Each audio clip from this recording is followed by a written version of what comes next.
Hello, everyone on YouTube. Welcome to NOIR WEISS 1869 Session 2. Today I am joined by Eli Knight, Nami the Queen, Sulfuro Samsara, and Mamu Nebula. Everyone, going in that order, please introduce yourselves with Eli and your character Frost. What's up? It's your boy. I'm Eli Knights, also known as your boy Elite. I am playing the character Frost Whitaker. Oh my God, it has been a minute since I've had to go through all of this, huh? Low It's been Fritz. a minute. Low Fritz. Yeah, Yes, the tiny it's little a Pomeranian people. little low Fritz guy, funky little noir guy who's more serious, more on the serious side, more man. Forgive me, I've had quite a week. It's been a crazy one. So, if I do recall, Frost Whitaker has like this really nice, like kind of like brownish, grayish hair, kind of like going on when in his human form, if I'm not mistaken. Yeah, it's the brownish gray mixed with the dark dirty blonde brown hair with what is it, the I want to make sure heterochromia, is that the word? Yep, that's the one where it's two different colored Heterochromia eyes. is the word. That's the two different colored eyes. I have to make sure I say that word correctly because I'll get it wrong if I don't think about it. The blue and orange eyes sitting there. Nice. And Nami the Queen, tell us about yourself and Madi. Hi, I'm Nami the Queen. I'm playing Madi, the little stabby I never used that my sheet up. Eclipse Walker. Mm-hmm. Nice. So, for a refresher, for those of you who've been around in the past but may have forgotten, Eclipse Walkers are the hominid moth race that we have in the world of Alt Earth and NOIR WEISS. Sulfuros, the first of two outliers, those who don't fit in the standard conventions of the hominid beings. Describe yourself and your self titled character as well. Hello, my name is Sulfuro Samsara. I am playing myself asterisk. It's another I guess reflection of him across various multiverses. He is a dragon bonded, which is the best thing you could describe myself included. Essentially, he is if you took a genetic sample of him, he'd look fully human. It'd look fully human, just plain as. But he very much doesn't look it. As the soul shapes the body, and he has a portion of his soul that is transformed into something draconic. So as a result, he has wings, a tail, horns, all that deal, claws. He is, however, not. He is, however, preferably to be much peace. Much prefers to be peaceful, and will only fight if absolutely necessary, which it turns out to be. Uh, he has a sword and shield made out of a red metal known as scarlet steel or hirakane, and he is a storied person who has been around the cycle of life and death several times, and as such knows a lot. He is, from what I can recall, he is mainly support this for Norvice, but he is very much a capable fighter in the right hands. And Mamu Nebula, please tell us about yourself and your character also named Mamu. Hello, everybody. I'm Mamu Nebula, and my character of the same name is a variant of Eclipse Walkers, which is also half honeybee but also of a mystic variety. She is known as a healer of sorts, but is also very kind, gentle, lives in a place that is heavily populated with fairies who constantly end up stoned out of their minds outside her hut, where she eventually just cares for them.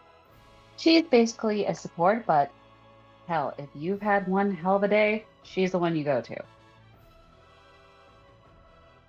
Beautiful. So, last we left our party, if I got all my notes correct, y'all had taken out a large eldritch being that was hovering over the town of Tombstone, Arizona.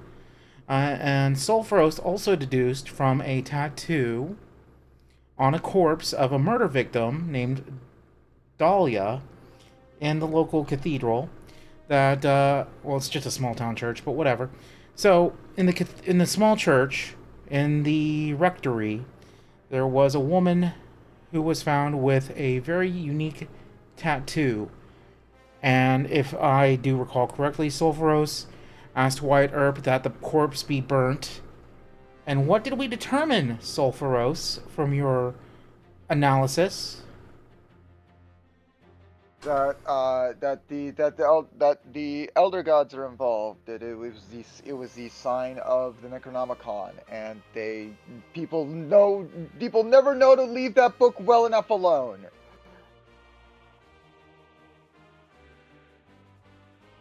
So, your next course of action as a unit in the NOIR WEISS coordinated effort is to go in for a debriefing with your superiors at the base camp just outside of Tombstone, about a few miles northwest, where you started your journey in Session 0.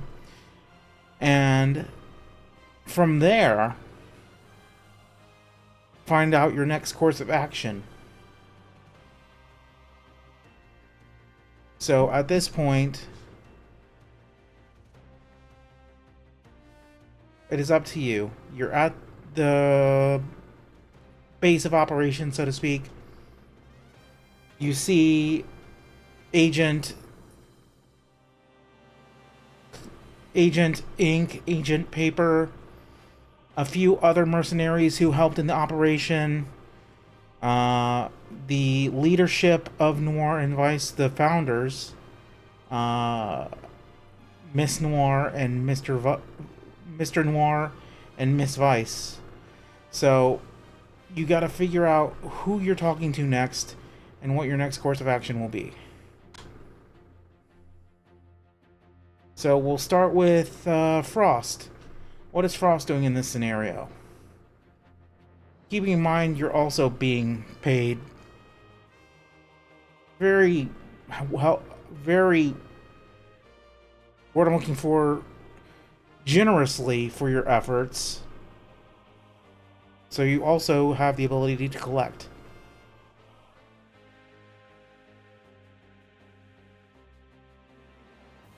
I think Frost would simply be speaking among the other agents and superiors, simply figuring out the next stages of the operation, as well as trying to understand what exactly the Necronomicon is, because to his knowledge, it's just another book that people are freaking out about. His goal is to just simply gather the severity of what's just transpired. Okay, so what I'm going to do here is have you do a pull. And I'm going to take a guess. I'm going to always that. So for this pull, I want you to do wit and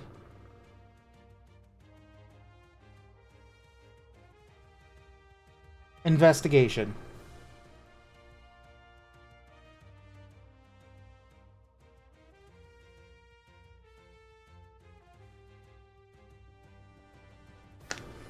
Keeping in mind that the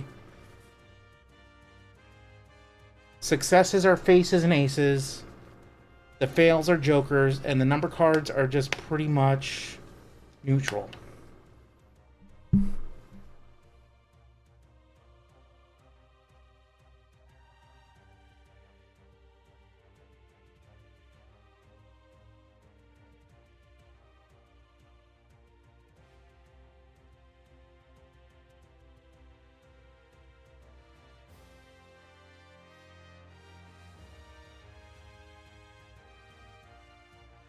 Eli, you still there? Yeah, I'm here. My bad. I was doing the pulls. I also want to verify, did we heal ourselves from last encounter, or are we leaving the damage from before?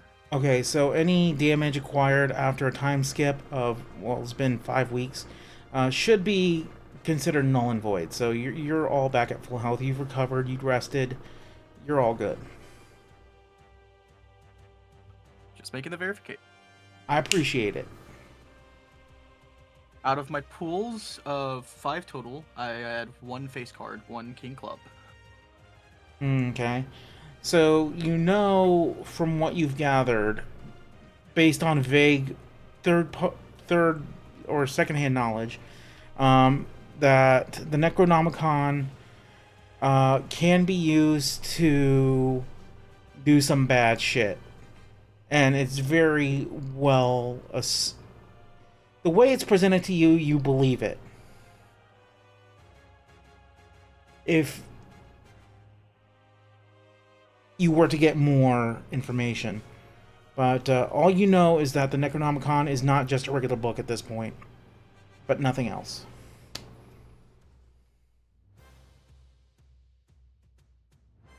So, Mati, what is Mati doing in this situation?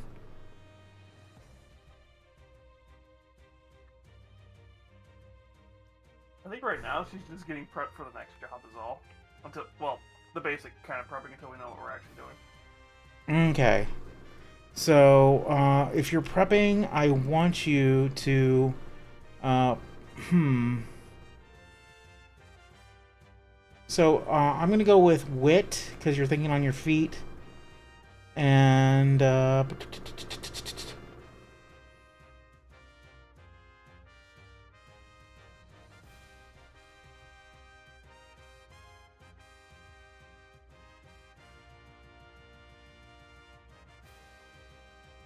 survival. Wit and survival.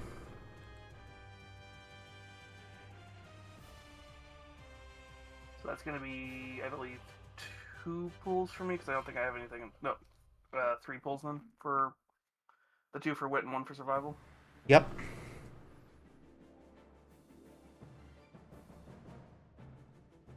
Just standard number cards. Okay, so you just do the basic spread out, kind of like boilerplate preparations, rations, some first aid, that sort of thing. Is there anything else?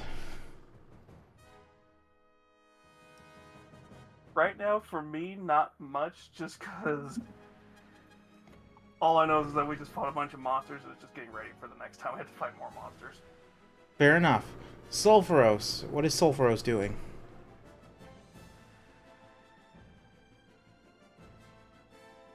Okay. Sulfuros is currently just like. Actually, right now, what he's doing is he's pulled out a small pale blue, little small pocket knife, a dagger, and he's right now drawing out something in the ground for as a sort of like warding off for these things. Basically, drawing a specific type of circle in the dirt to try and make it so that this place can't be touched for a very long time in the future with it. He's right now busy doing that. In fact, basically what he's doing is casting the circle with it. And he's kind of drawing this out. It's rather large, by the way. It's as far as he can, it's as large as he can make it that won't be trodden on actively. Because once it's cast and actually done, he doesn't need to worry about it being overwritten. But right now, what it is, it's it needs to be drawn, cast, and then used before it can be done. But right now, he's just doing that, just kind of drawing this out because he's a bit paranoid about that stuff. Because you do not fuck with eldritch beings unless you know exactly what you're doing. Right. So you're gonna have to pull for intelligence, and I'm gonna go for performance. Because you're performing a ritual. Can I negotiate for engineering instead because it's precision stuff? I'll allow it. Engineering, Okay. intelligence. That'll be 4 draws. Or no, 5 draws, because it starts at a 1. Yes.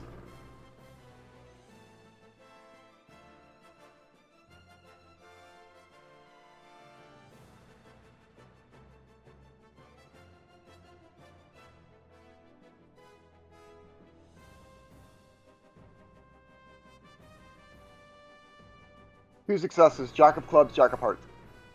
Okay, everything goes as planned. You finish the warning circle and activate it. Suddenly, well, I need to ask, what happens if an eldritch being or someone influenced by them came into this circle? How does it ward? So if they were outright from outside, immediately banished. If they are influenced, the person would feel a decent chunk of pain as the influence itself would be banished. Okay. So, at the exact moment you activate the circle, a Vice member, Agent Rice, kneels over in agony and begins twitching and spasming on the floor as a sickly purple light evaporates from their body, and they go limp and unconscious.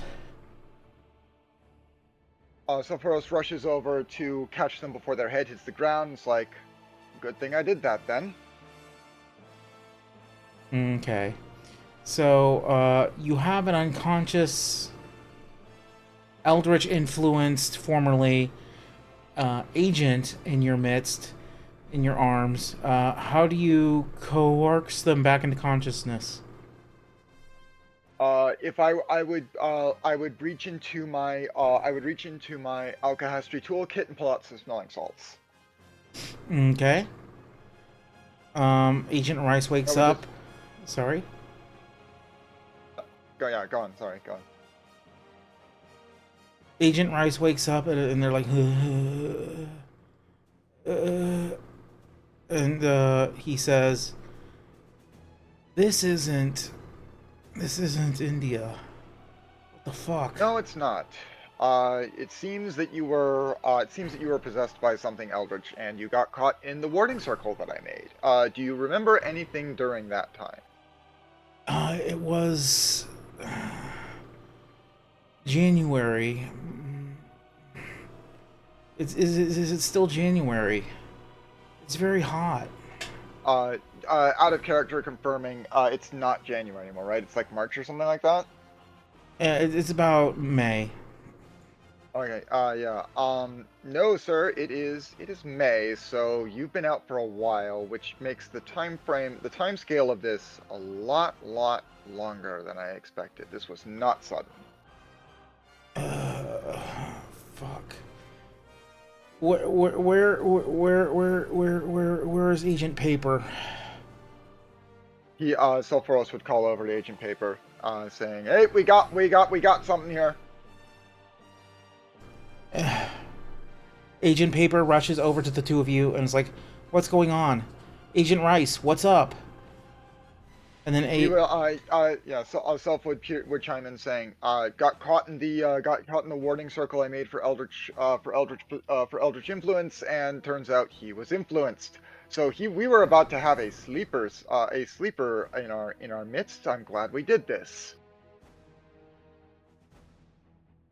Agent Rice then explains what had happened in India. The British invaded, as we know historically. So, at this point,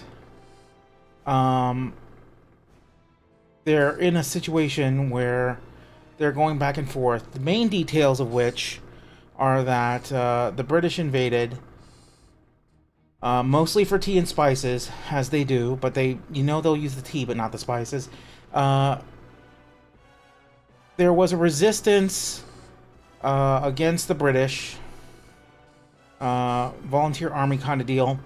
But here's the deal: a faction, a segment of that volunteer army turned to something darker and more sinister to help.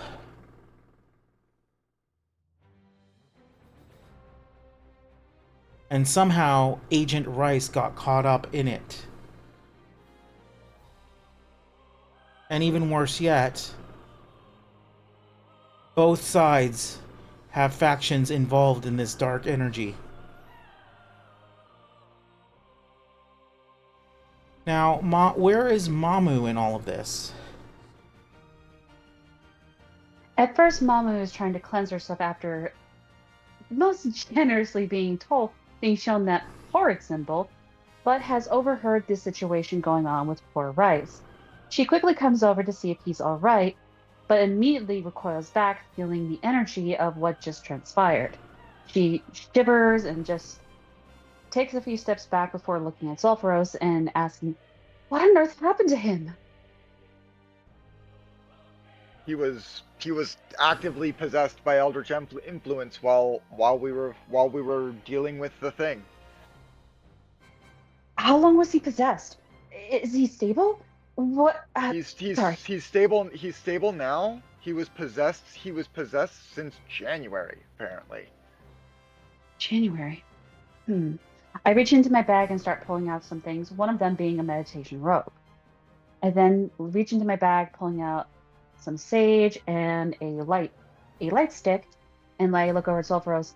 "Can you bring him over to me real quick?" Self is going to look to Agent Rice and say, "Hey, can you walk, or do you need me to be under your shoulder?" I should be good. Okay. Can you go over to them real quick? She gestures to Mama's character. Yes. Yes, Miss. Mama. What do you need? What's up? All right. I'm gonna kneel down. I want you to put your head in my lap. I'm going to cleanse you whatever it is that's inside you. I can still sense there's still some of it left.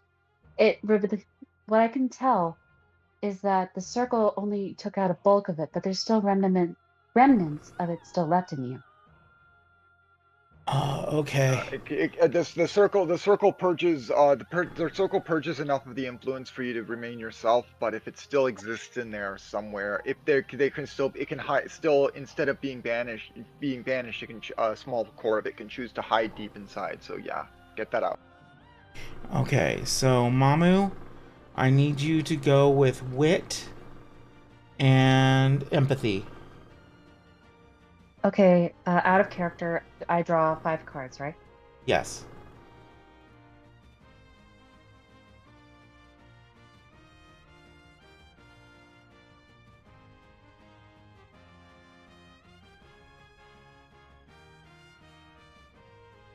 Okay, I've got a queen, I've got a 5, 2, 8, and a 10.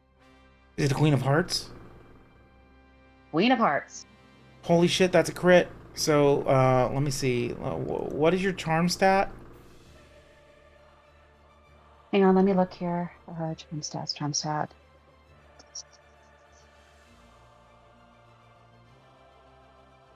I've got 2 on charm. Including the little icon? I'll take a picture and show you. Okay.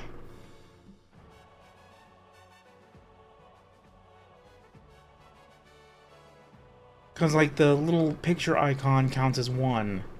So...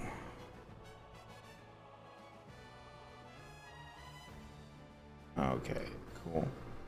Let's see. So your charm is actually 3, because that first icon counts as 1.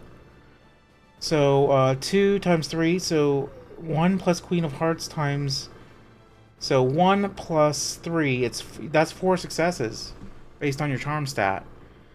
So, yeah, you really knocked it out of the park right there. So, okay, so, when, Agent Rice lays his head in your lap and, is exposed to the sage burning, his eyes begin to glow, a sickly, dark lavender, kind of like violet pupils kind of deal. And then he begins to levitate ever so slightly, maybe like say an inch or two off the ground, with his head still in your lap. And then he begins tremoring and trembling and shaking and spasming. And then the dark, sickly purple light emanates from him in a large burst before dissipating and fizzling out. You have succeeded. Agent Rice, can you hear me? Can you hear me? Please speak to me. Yeah, I actually feel a lot better, honestly. Can you stand up? Do it slowly now. Sometimes these things can give you a bit of a head rush. Okay, let me just... yeah. Yeah, I really... You know, before we did that, I felt like I had been asleep for, like, 27 days, but turns out Yeah, that was fucked up. Listen to me. Now, this is no joke. I want you to take this sage and burn this in your room for 3 days. Do you understand? This will help protect you. Yes'm. She proceeds to hand him a bundle of sage, good enough for 3 days. She then slowly stands up and turns to Sulfuros and has a very grim look on her face, almost like she just saw something she really didn't want to see.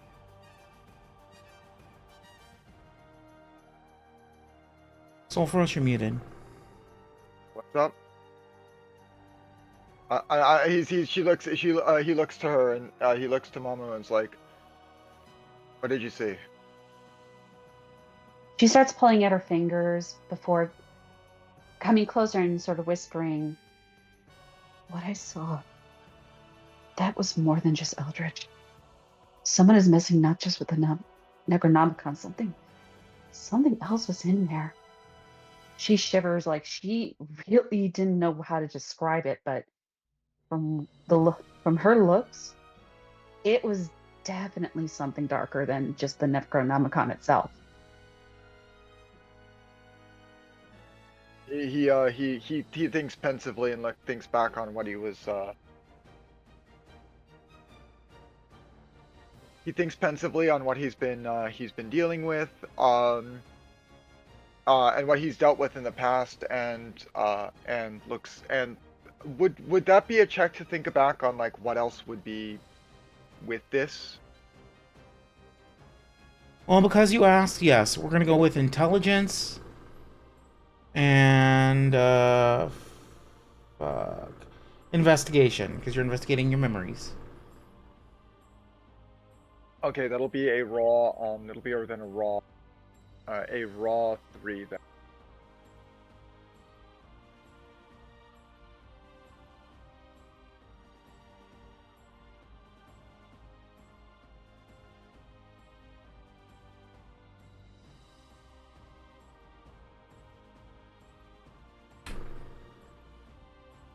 Two successes, ace and clubs, ace and queen of clubs.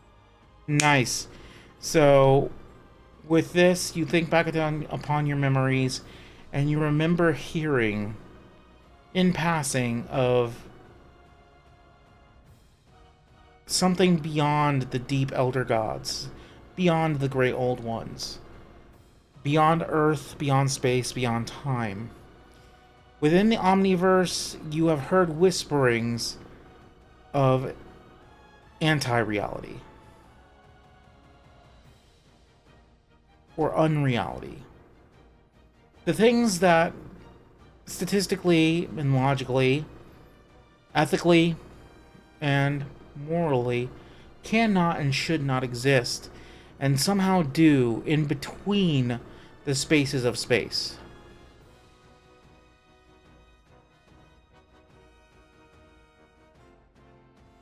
But these are just rumors.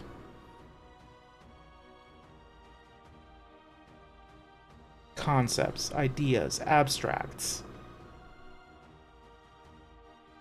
Yeah, but Solf knows them to not be just rumors, that they are far more. And that this is something that they're using the that they are using the Necronomicon for as basically a stepping stone towards that. Yeah, no, his normally white as a sheet face somehow goes even whiter, and yeah, no, he's this is a problem.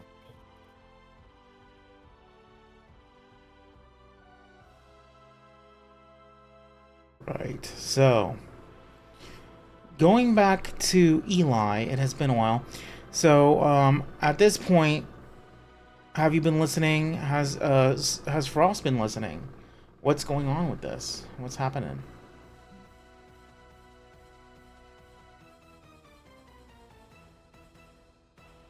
Frost has been trying to gather the bits and pieces of everything going on, seeing the events transpire with Agent Rice, and slowly but surely understanding that this is a pretty devastating endeavor and something much more serious than initially believed.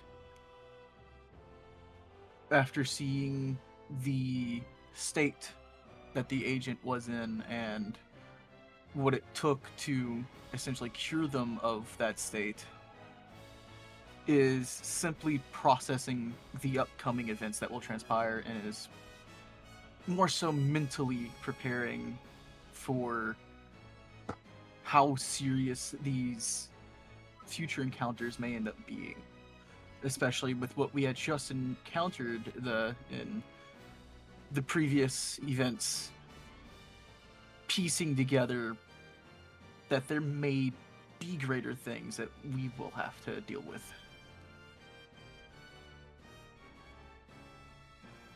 How do you proceed, Frost?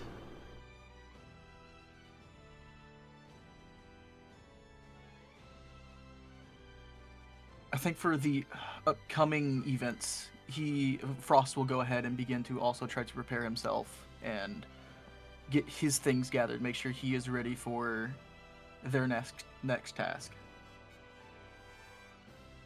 Awesome. So, Mati, what is your next course of action, given all that has come to light?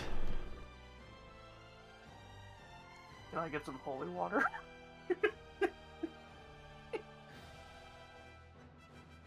Okay. Back to Sulfuros? Oh, did that not come through? It did come through. Oh.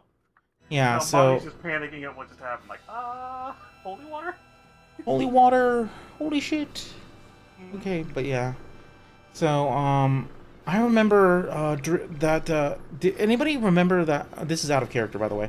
Anybody remember that, or have ever heard the album, which is a Lovecraftian rock opera called, based off Dreams in the Witch House?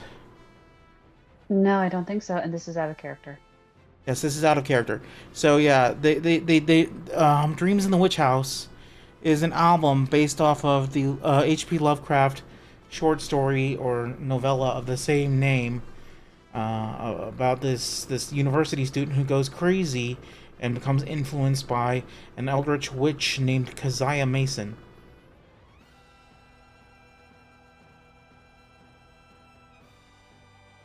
It's really good, and the metal is pretty sweet. Like, I love that track about Nyarlathotep. Pretty good. But I say that to say this: there was a point where one of the fanatical religious guy roommate in the boarding house actually gave a silver crucifix to the university student, and right before he did something unbelievably evil and fucked up, the crucifix saved him somehow. Weird. Right. So that's my tangent for the day. Back to Sulfuros. This what's going on about this? Sorry, what are you asking about first specifically? For what's the full detail of this? Okay, so basically, we're going back and forth at this point in character to kind of determine how we will proceed going forward, knowing that the anti-reality, the uncreation, in addition to the Eldritch forces, are at work behind the scenes. What is your next steps? Sulf is going to be doing whatever he can to is going to be starting to do things that will he's going to have to basically develop new or make more work on casting more circles and stuff like that, and basically making so that because he's dealt with things of that could be considered anti-reality, things like there are the gap between worlds, which the Ashes of Creation, which is where he sent that creature beforehand. That's not anti-reality. What would be considered anti-reality is something closer to the void. It's often used for subspace travel in with other technologies, where because traveling through anti-reality, well shielded, when well shielded, is a rather quick method of transport.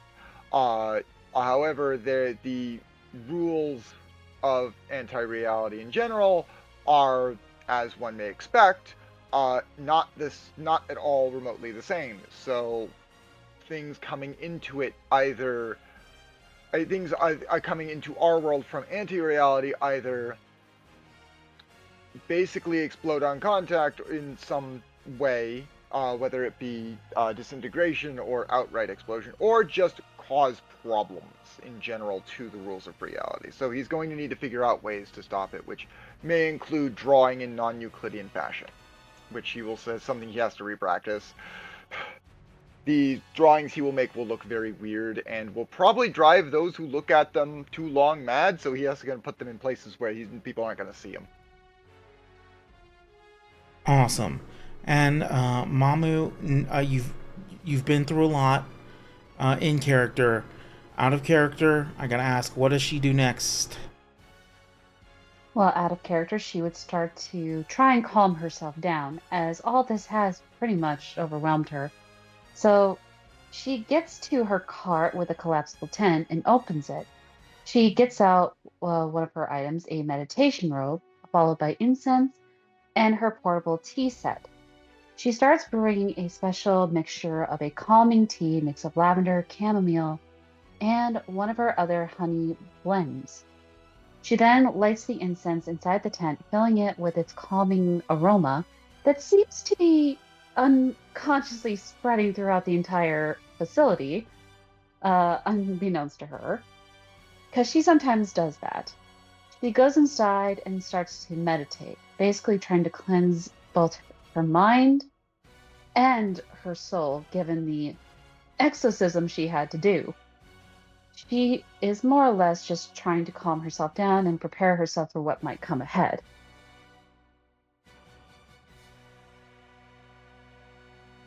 Cool. I think we've covered enough ground for today.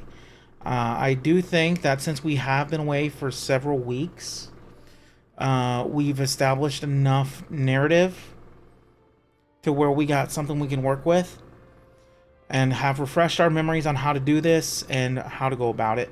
So, that being said, I want everybody involved in this expedition to plug themselves, starting with Eli. Talk about your Twitch, talk about whatever you got going on. Oh shoot, it's plug time. Yeah, alright. Yeah, Twitch, same as usual, your boy Elite. Trying to get back into things. Finally got out of recovery, so again, little off today. I'm still getting back into the groove of not being on medicine 24/7, not being in severe constant pain. Recovery's done. So I'm living it. I'm living it live. Living like Larry, you know? I've got some stuff coming up, like I've said in previous sessions. I have an event, a debut, happening in June. Decided the date, I think it was June 27th. Let me double check real quick. Also, don't forget the H in ya boy Elite. The H is imperative. The what now? I'm sorry. The H in ya boy Elite. Oh yeah, the H, yeah, the ya boy Elite. It seems quite a few people do tend to miss the H which was something I had never even thought about until after deciding on the name, and it got too late. But yeah, on the 27th, I have big events planned. I have stuff that just came in today to go ahead and set all of that in motion. And I am still also doing a follow-thon event up until that debut, where every 10 follows I have, starting from when the follow-thon started, I am going to be giving away at least one free game per 10 follows. I've already got a few there, and I'm almost at 400, so if you want to support the Twitch and see me play some cozy games or funky games or whatever the hell I have on mind that day, come and chill. Come and relax. It's the main thing I like to do. Spread that love. Also, it is important to note that everybody's Twitch and or socials will be available in the description down below. Also, it is time for Nami the Queen. Please plug your promotional material. Hi. So pretty much everywhere it's either Nami the Queen or Nami the Queen, except for Twitch, where I forgot to put a U on Queen. But other than that, I think we're just gonna be doing some mini painting and stuff this week. Cause it's gonna be a short week for me because I got some stuff going on this weekend. Nice, nice. Sulfuros, what's going on in your neck of the Twitch?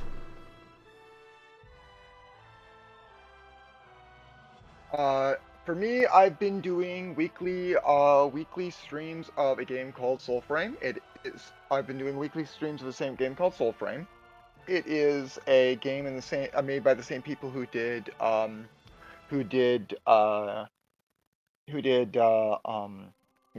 of course, similar name. But it is kind of closer to Elden Ring in sort of its gameplay speed style rather than fast frenetic gunplay. It's more of just mostly melee stuff. The ranged weapons are usually magic in nature too. And I've also been collabing a lot with a new group that I've found, which by the way I may have an invite for you, Kath, if you are interested in the future. Woohoo, thank you. But yeah, it's been great. I've been kind of I've been feeling a lot better about how it's been performing too. So how my stream's been performing too. I think I'm very close to my first payout as well. So yeah, that's what's been happening with me. And thank you for that. Finally, Mamu Nebula, please promote your projects. Hi everybody, Mamu Nebula here. You can actually find me on a channel called Corchester VA, where every Monday we do a live stream. This month of spring, we are doing Dis Spring, where we're reading and singing Disney movies. I can't give you the current time or what movie we are doing since I don't know when the video will come out. But if you ever are interested in some live streams and just some good old hearted singing and Disney fun or any kind of scripting like that, come on in on the Jestercast or Court Jester VA. Thank you. So now I just gotta plug myself real quick. I do have a Ko-fi, ko-fi.com/caffeinet. So if you go there, you can just help the channel with a one-time contribution tip donation. But also, there are monthly tiers. The first one is the Coffee Bean Plus. You get my direct business line. It's $20 a month, just to get the phone number initially for the first month. Once you have it, you have it. I'm not going to change the phone number. But also, you get credited for each month on YouTube videos and on Twitch streams at the end of stream, just for being a subscriber. And then there's the spicier one, the Coffee Creamers Plus Deluxe, whatever the frick I called it. But basically, it's $35 a month. You get the first two promotions that are included in the Coffee Beans Plus, but also you get the VODs for the spicy content. I'm not going to get too much into that here. You get to watch the too spicy for the mainstream platform stuff live as it gets recorded, and you get access to all of those VODs. Yeah, but like, here's the deal. You could monthly sub to Cabinet Guarana, but the deal is, you could just do a one-time dono when you can afford it, and it's actually way more beneficial because Corpa doesn't take a cut. other than that, like, comment, subscribe, follow, hit that bell icon if you can. That way, you'll be up to date with Alt Earth 1869 and Noir Weiss, this campaign, side story, 1869.